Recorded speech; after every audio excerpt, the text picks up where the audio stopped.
Good morning and happy Monday. I hope you guys had a great weekend. I did. I absolutely did. So this is our 5-minute video for today, Monday the 27th. February is almost over. Can you believe it? Where did the time go?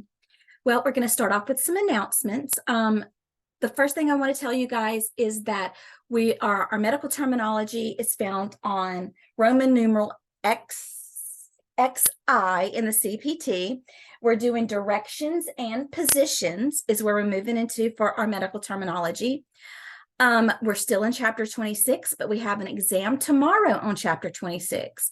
And I want to remind you that our module does end on March the 8th, and that's coming very quickly. All right, so let's do our slides.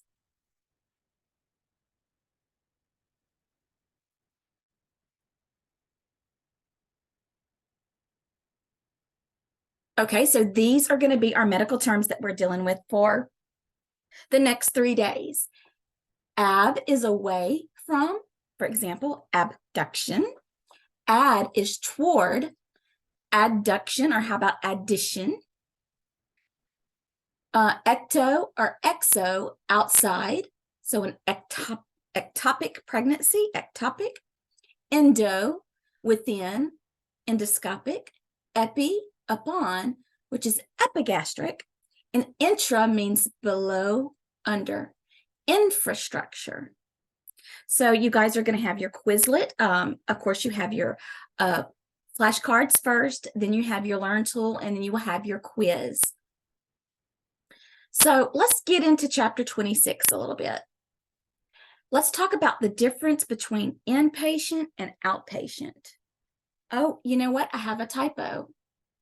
I said, let's get into chapter 26, but actually chapter 27 is where we're going to begin to talk about the difference between inpatient and outpatient coding. Sorry about that.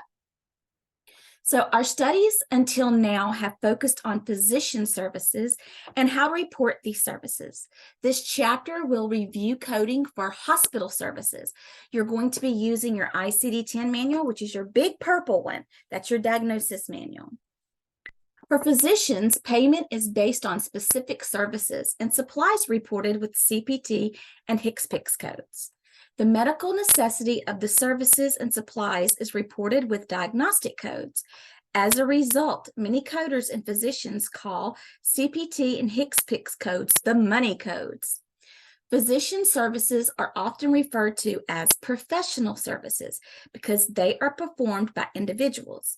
Physician services can be performed in many places, including hospitals. Okay, so let's talk about that real quick.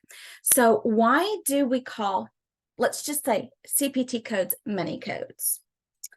Well, because when you go to the doctor, for every procedure that's performed from the time you walk into the office, which is your office visit, and then we're going to have an EKG, and then we may have a nuclear stress test, the doctor is going to get paid for every single one of those steps, right?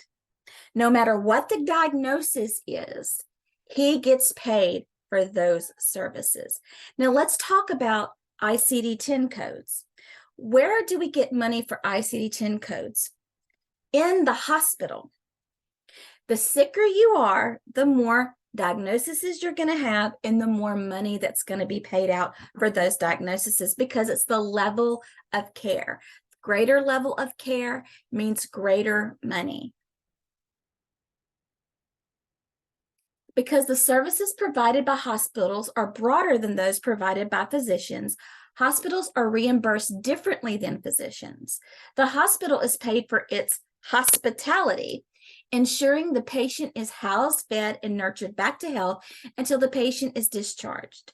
The length of stay I'm not going to try to say that. The length of stay and the intensiveness of the services provided to the patient in the hospital vary according to the patient's condition. For example, a young woman admitted to the hospital for a normal, uncomplicated birth usually requires much less nursing care and recovery than an elderly patient who is admitted for multiple organ failure and sepsis. So I know that those are two huge, vastly different things, but you can kind of weigh it in your mind on the level of care for the hospital. Okay, and so that's our first little bit about inpatient and outpatient. Please, please, please pay attention to your key terms in this chapter. Know what an inpatient is, know what an outpatient is, know what an observation patient is. Some of you guys are going to recall some of those names because you went through E&M coding with me. Those of you who've not gone through evaluation and management coding, don't worry if you're not an expert at this, because we're going to be going back through this when we hit coding again. Have a great Monday. See you guys tomorrow for our 5-minute video and also NCC2 review at 2 o'clock. Bye, guys.